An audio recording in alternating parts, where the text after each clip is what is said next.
जय हिंद स्टूडेंट, आज हम यहाँ पर फिर से आपने कुछ 25 क्वेश्चंस करेंगे जीके के। तो हमारा पहला जो क्वेश्चन है वो है कि दुनिया का सबसे गहरा सागर कौन सा है। ठीक है, आप सभी ने सुने हुए होंगे 5 जो हैं आपके महासागर हैं और 7 जो हैं वो आपके महाद्वीप होते हैं। और महासागरों की अगर हम बात करें उसमें सबसे बड़ा जो होता है वो आपका कौन सा है, सबसे गहरा जो है वो आपका पैसिफिक ओशियन है, प्रशांत महासागर है। अगर हम भारतवर्ष की ऐसे बात करें तो भारतवर्ष का नीचे वाला जो ऐसा हिस्सा है ये पूरा आपका क्या कहलाता है, ये आपका जो है हिंद महासागर कहलाता है। अगर हम भारत के इधर को देखें ऐसे, ठीक है, ये आपका जो है ये अरब सागर आपका कहलाता है और इधर वाला जो है वो आपका क्या कहलाता है, बंगाल की खाड़ी। क्या कहलाता है, बंगाल की खाड़ी। लेकिन सबसे गहरा सागर जो है वो आपका प्रशांत महासागर है। अगला क्वेश्चन, क्वेश्चन नंबर 2, राज्यसभा के एक सदस्य का कार्यकाल कितना होता है। बहुत इजी क्वेश्चन है। तो राज्यसभा के एक सदस्य का जो कार्यकाल है वो 6 वर्ष का होता है। देखिए, अगर हम बात करें अपने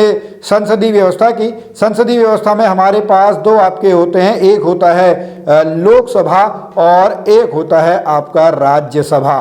ठीक है, लोकसभा के लोगों को डायरेक्ट हम लोग चुनते हैं, ठीक है, हाउस ऑफ द पीपल। ठीक है, और जो राज्यसभा है ये आपके, इनको हम लोग नहीं चुनते हैं और इनका जो कार्यकाल है, इनका कार्यकाल आपका 6 साल का होता है। लेकिन एक पॉइंट आपको यहाँ पे याद करना है कि राज्यसभा का जो अध्यक्ष होता है, जो सभापति होता है, वो आपका कौन होता है, वो आपका उपराष्ट्रपति होता है। कौन होता है, उपराष्ट्रपति। और उनका कार्यकाल कितना होता है, उनका कार्यकाल आपका 5 साल का होता है। ये अंतर आपको समझना जरूरी है। ओके, और राज्यसभा को जो है वो उच्च सदन कहा जाता है। अगला क्वेश्चन, क्वेश्चन नंबर 3, अंतर्राष्ट्रीय न्यायालय के अध्यक्ष नियुक्त किए जाने वाले पहले भारतीय कौन थे। तो इनका नाम क्या है, इनका नाम है नागेंद्र सिंह। ऑप्शन नंबर ए, ऑप्शन नंबर ए सही है। अब आप बताएं, जो इंटरनेशनल कोर्ट ऑफ जस्टिस है इसका हेडक्वार्टर कहां पे है। बहुत बारी क्वेश्चन भी पूछा जाता है, ठीक है, कि इंटरनेशनल कोर्ट ऑफ जस्टिस का जो हेडक्वार्टर है वो कहां पर है। अगला question, which day is observed as human right day. कौन सा दिवस जो है मानव अधिकार दिवस के रूप में,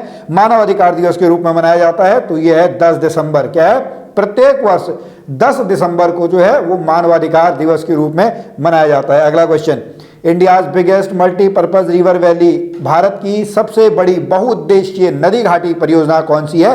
ये भाखड़ा नांगल है। ये एक नहीं है, ये 2 हैं। ठीक है, ये भाखड़ा नांगल आपके क्या है, भाखड़ा नांगल आपके जो है वो 2 हैं। और किस नदी पर आपका बना हुआ है, ये आपका बना हुआ है सतलुज नदी पर। किस नदी पर बना हुआ है, जो है भाखड़ा नांगल बाद आपका सतलुज नदी पर बना हुआ है। अगला क्वेश्चन, क्वेश्चन नंबर 6, सांची स्तूप किस राज्य में स्थित है। सांची स्तूप जो है वो आपका कहाँ पे है, वो है आपका मध्य प्रदेश में। एक सेकेंड, ठीक है, सांची स्तूप जो है वो आपका कहाँ पे है, वो आपका यहाँ पे नहीं है बल्कि आपका कहाँ पे है, सांची स्तूप जो है वो आपका है, एक सेकेंड, ये है आपका मध्य प्रदेश में। कहाँ पर है, Madhya Pradesh. Option number A. अगला question, each one teach one. ठीक है, ईच वन टीच वन जो है ये किससे संबंधित है, ये प्रौढ़ शिक्षा से संबंधित है। किससे संबंधित है, प्रौढ़ शिक्षा। Option number A. अगला क्वेश्चन, शिमला पैक्ट। देखिए, भारत और पाकिस्तान के बीच में 1971 में आपका क्या हुई थी, 1971 में आपका वॉर हुआ था। ओके, और इस समय कौन सा देश आपका बना था, इसमें आपका जो है वो बांग्लादेश बना था। जो पूर्वी पाकिस्तान था वो पूर्वी पाकिस्तान क्या बन गया, पूर्वी पाकिस्तान बांग्लादेश बन गया। इसके बाद 1972 में जो क्या होता है, शिमला एक समझौता होता है, शिमला संधि हमारी यहाँ पे होती है। इसमें 1971-72 के टाइम पे हमारे यहाँ पे जो प्रधानमंत्री थी वो श्रीमती इंदिरा गांधी थी। कौन थी, श्रीमती इंदिरा गांधी जो थी उस समय हमारी प्रधानमंत्री थी। अगले क्वेश्चन पे चलते हैं, क्वेश्चन नंबर 9, महानदी कहाँ से निकलती है। महानदी जो है वो आपका रायपुर से निकलती है। कहाँ से निकलती है, ऑप्शन नंबर ए, रायपुर से निकलती है। अगला क्वेश्चन, आनंद मठ किसने लिखा है। आनंद मठ जो है वो बंकिम चंद्र चट्टोपाध्याय ने लिखा है। किसने लिखा है, बंकिम चंद्र चट्टोपाध्याय जो है उन्होंने आपका लिखा गया है। अगला question, Meghdoot, very important. Meghdoot किसके द्वारा लिखा गया है, मेघदूत जो है वो कालिदास जी के द्वारा लिखा गया है। कालिदास की आपने कहानी सुनी होगी। कालिदास पहले बचपन में बहुत आपके बुद्धू हुआ करते थे, ठीक है, उनको पढ़ने में मन नहीं लगता था, उनको कुछ समझ में नहीं आता, मूर्ख टाइप की व्यक्ति थे। लेकिन अब देखो उनने संस्कृत के कैसे कैसे आपके जो बड़े बड़े ग्रंथ आपके उनने लिख दिए। तो मेघदूत का जो लेखक है मेघदूत के लेखक आपके कौन है? मेघदूत के लेखक आपके कालिदास हैं। एक कौटिल्य का भी आप बहुत याद करेंगे, ठीक है। कौटिल्य ने आपका क्या लिखा है? कौटिल्य ने आपका अर्थशास्त्र लिखा है। क्या लिखा है? कौटिल्य ने जो है अर्थशास्त्र लिखा हुआ है। क्वेश्चन नंबर 12 पे चलते हैं। सौर मंडल का सबसे बड़ा ग्रह, सौर मंडल का सबसे बड़ा ग्रह कौन सा है? सबसे बड़ा ग्रह जो है वो आपका बृहस्पति ग्रह है। कौन सा है? जुपिटर, ठीक है। अगर आप देखेंगे पहले आता है बुध, फिर शुक्र, बुध शुक्र, पृथ्वी, मंगल, बृहस्पति, शनि, अरुण, वरुण, ठीक है। 8 हमारे पास क्या है? 8 हमारे पास प्लेनेट हैं और हमारा जो सूरज है वो मतलब जो हमारा स्टार है, तारा जो है उसका नाम सूर्य है। ओके। क्वेश्चन नंबर 13, हमारी संसद का हिस्सा नहीं है। ओके। क्वेश्चन नंबर 13, ठीक है। प्रेसिडेंट बिल्कुल होता है, लोकसभा होता है, राज्यसभा भी होता है, लेकिन हमारे यहाँ पे चीफ जस्टिस जो है वो संसद का हिस्सा नहीं होता है, ठीक है। संसद का हिस्सा नहीं है मुख्य न्यायाधीश। ये सुप्रीम कोर्ट, हाई कोर्ट, फिर डिस्ट्रिक्ट कोर्ट, उसके नीचे क्रिमिनल और ये सारे जो अलग हैं, ये सेशन कोर्ट, ये अलग आपके चलते हैं, ठीक है। ये एक अलग आपकी बॉडी है। इसका सही उत्तर है ऑप्शन नंबर सी। अगला क्वेश्चन, अशोक ने अपनी आखिरी लड़ाई कहाँ पे लड़ी थी?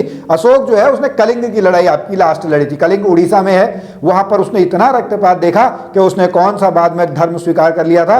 अशोक ने जो है वो बाद में बौद्ध धर्म स्वीकार कर लिया था। कौन सा धर्म स्वीकार कर लिया था? बौद्ध धर्म जो है वो स्वीकार कर लिया था। अगला क्वेश्चन, गौतम बुद्ध का जन्म कब हुआ था? गौतम बुद्ध का जन्म अगर हम बात करें 563 बीसी में हुआ था। कब हुआ था? 563 बीसी जो है 563 बीसी में गौतम बुद्ध का आपका जन्म हुआ था। अगला क्वेश्चन, एक युवा स्वस्थ आदमी के दिल की धड़कन की दर क्या होती है? ये कितनी होती है? 72 टाइम्स, 72 बार। ओके। कितनी बार दिल धड़कता है? 72 बार 1 मिनट में आपका धड़कता है। अगला क्वेश्चन, ब्रेन, मस्तिष्क का क्या काम है भाई? ब्रेन, ओके, सोचना, शरीर का संतुलन करना, बोथ ए एंड बी, केवल ए। तो इसका सही उत्तर क्या होगा? देखो हमारे दिमाग का बहुत सिंपल सा क्वेश्चन है। इसका सही उत्तर है option number C, both A and B. Question number 18, blood is purified by, किसके द्वारा आपका जो है प्यूरिफाई होता है? लंग्स के द्वारा, हार्ट के द्वारा, किडनी के द्वारा। तापमान दिखाने के लिए थर्मामीटर, ठीक है। थर्मामीटर में किसका यूज करते हैं? थर्मामीटर में हम पारे का यूज करते हैं। किसका यूज करते हैं? मरकरी का। आपने ऐसी इस तरीके का ही आपका होता है, ठीक है। तो वो आपका थर्मामीटर का प्रयोग, थर्मामीटर में आपका पारे का प्रयोग किया जाता है। इसमें आपका डिग्री सेल्सियस होता है, डिग्री फ़ारेनहाइट होता है और डिग्री केल्विन होता है। ये 3 आपके जो हैं आपके क्या होते हैं? इसमें मात्रक होते हैं। अगला क्वेश्चन, क्वेश्चन नंबर 20, इनमें से किस जानवरों का समूह खून ठंडा होता है? जानवरों के समूह का खून ठंडा होता है। ओके। आप देखें इसका आंसर है ऑप्शन नंबर डी, रोहू, फ्रॉग और कोबरा। क्वेश्चन नंबर 21, सूर्य ग्रहण। देखो बहुत सिंपल सा है भाई। सूर्य ग्रहण 2 आपकी कंडीशंस होती हैं। ये सूरज है, ठीक है, ये आपका क्या है? ये सूरज हो गया। ओके। ये हमारी नीली पृथ्वी हो गई, ठीक है। और जब इसके बीच में आपका क्या आ जाता है? इसके बीच में आपका यहां पर चंद्रमा आ जाता है। दिस इज मून, चंद्रमा। ये है आपका पृथ्वी, ये है आपका सूरज। जब चंद्रमा सूरज और पृथ्वी के बीच में आ जाती है तो इसका ऑप्शन है ऑप्शन नंबर बी। क्या है? ऑप्शन नंबर बी जो है वो आपका सही उत्तर है। अगला क्वेश्चन, क्वेश्चन नंबर, अच्छा ठीक, इसके अगर हम अपोजिट बात करें, जो सूर्य ग्रहण हो गया, चंद्र ग्रहण। चंद्र ग्रहण में जस्ट अपोजिट होता है। चंद्र ग्रहण में क्या होता है? पृथ्वी आपकी क्या आ जाती है? पृथ्वी आपकी बीच में आ जाती है। अगले क्वेश्चन पे चलते हैं। विद्युत का अच्छा सुचालक कौन सा है? देखो 3 होते हैं, एक होता है सुचालक, एक होता है कुचालक और एक बीच में होता है अर्धचालक। ओके, सुचालक, कुचालक और अर्धचालक। तो बिजली का जो सबसे अच्छा है वो यहाँ के हिसाब से आपका क्या है? वो आपका कॉपर है। वैसे अगर हम बात करें, वैसे आपका होता है सिल्वर, ठीक है। वैसे नॉर्मली अगर हम बात करेंगे तो सिल्वर है, बट ऑप्शंस के हिसाब से हम देखेंगे तो ऑप्शंस के हिसाब से हमारा जो है वो तांबा सही आंसर है। क्वेश्चन नंबर 23, बेरी बेरी किस विटामिन की कमी से होता है भाई? विटामिन बी की कमी से होता है। विटामिन आपके कौन कौन से थे? A B C D E के, ठीक है, ये अलग होते हैं, बाकी 4 अलग होते हैं। और विटामिन बी की कमी से जो है वो बेरी बेरी रोग आता है। ए की वजह से आपका क्या होता है? ए की वजह से रतौंधी होती है, सी की वजह से स्कर्वी होती है, डी की वजह से रिकेट्स होता है। बाकी 2 आपको ई और के आपको बताने हैं। ओके, क्वेश्चन नंबर 24, एटीपी क्या है? ओके, क्वेश्चन नंबर 24, इसका आंसर है ऑप्शन नंबर बी, ठीक है, एडेनिन ट्राइफॉस्फेट। क्या है? Adenine triphosphate is the right answer. Question number 25 और आज का लास्ट क्वेश्चन है, Which law was stated by Ernest Haeckel? Okay, Ernest Haeckel ने आपका कौन सा दिया था? इसने दिया था बायोजेनेटिक लॉ। कौन सा दिया था? बायोजेनेटिक लॉ जो है वो आपका अर्नेस्ट हैकेल के द्वारा दिया गया था। तो स्टूडेंट आज हमारे 25 क्वेश्चंस यहाँ पे हो गए। डेली आपको 5:30 बजे यहाँ पर जो है वो क्वेश्चंस आपको मिला करेंगे। आप मेहनत करते रहिए, भारतीय सेना में जाने का जो सपना है उसको पूरा करने में हम आपकी मदद करेंगे। तो आप हमारे साथ बने रहिए, चैनल को सब्सक्राइब कीजिए, वीडियो को लाइक कीजिए, अपने दोस्तों के साथ भी आप इसको शेयर कर सकते हैं। हम मिलेंगे फिर आपसे अगली वीडियो में, तब तक के लिए जय भारत, जय उत्तराखंड।